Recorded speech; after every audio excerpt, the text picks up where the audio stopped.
Salmo 32 vai nos ensinar nessa manhã a felicidade de ser perdoado por Deus. Amém? Quando Adão e Eva são expulsos do paraíso, antes de ser expulsos do paraíso, depois de pecar, Deus os veste. Em Isaías capítulo 61 diz que nós somos pecadores, mas Deus nos vestiu da justiça de Cristo. Significa que se o pecado traz a nudez, a vergonha, a justiça de Cristo nos cobre, nos honra, nos dignifica. Louvado seja Deus por isso. Por isso que o salmista Davi está dizendo: bem-aventurado, bem-aventurado aquele que recebe o perdão de Deus. Quem já recebeu o perdão de Deus aqui, levanta a mão. Você é a pessoa mais feliz do mundo, mais abençoada. Então presta atenção. Presta atenção. O pecado é um tirano que arruina a nossa vida e que destrói a nossa vida. Então nós não podemos esconder pecado. Nós temos que tratar do pecado da nossa vida.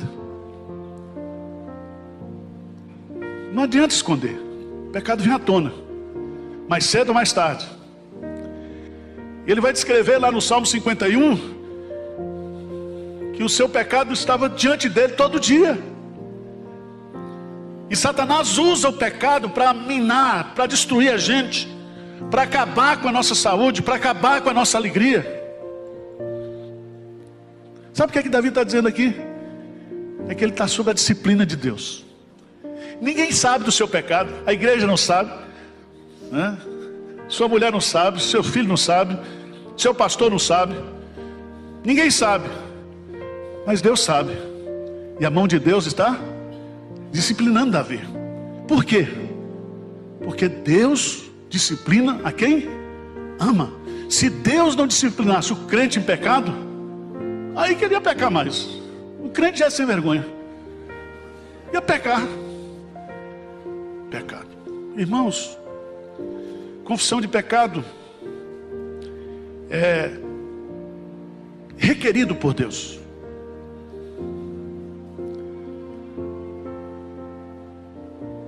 Aquele que deseja perdão tem que confessar o seu pecado, tem que arrepender-se do seu pecado, tem que dar nome para o seu pecado. Você já notou que nas listas de pecado na Bíblia, todo pecado tem nome? A relação de nome. Então põe nome no teu pecado.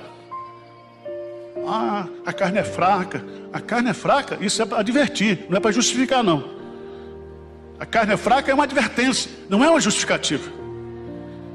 Fugir, diz o apóstolo Paulo, de toda impureza, fugir do pecado.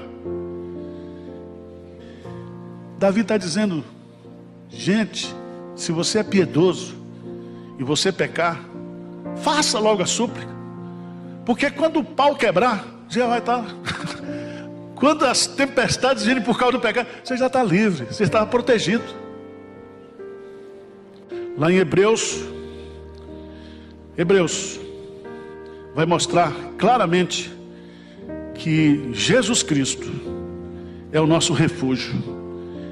Refugiar-se em Deus é esconder-se sob o sangue de Jesus Cristo, que nos purifica de todo pecado. O nosso refúgio é em Cristo. Aquele que está em Cristo, nenhuma condenação há para aquele que está em Cristo Jesus. Segundo lugar, ele diz: Deus voltou a ser o meu professor. Porque o crente, quando peca, vira jumento, mula, né? O pecado nos transforma em pessoas estúpidas, burras, sem razão. A batalha do pecado se ganha na mente. Se ganhou a sua mente, se o pecado ganhou a sua mente, se você está defendendo o pecado, você já está no pecado.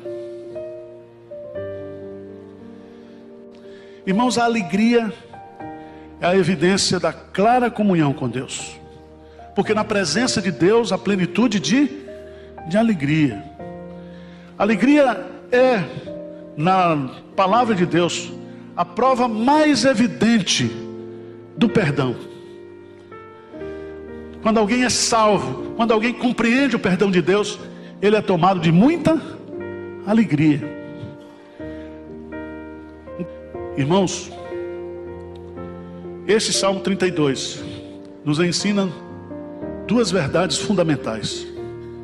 A primeira delas é que o perdão de Deus é a porta de entrada para a felicidade. Sem perdão não há libertação das consequências nefastas que o pecado traz para a vida do homem. A segunda é que não há perdão sem confissão e abandono do pecado. Confessar o nosso pecado é remover o lixo na nossa vida. Amém?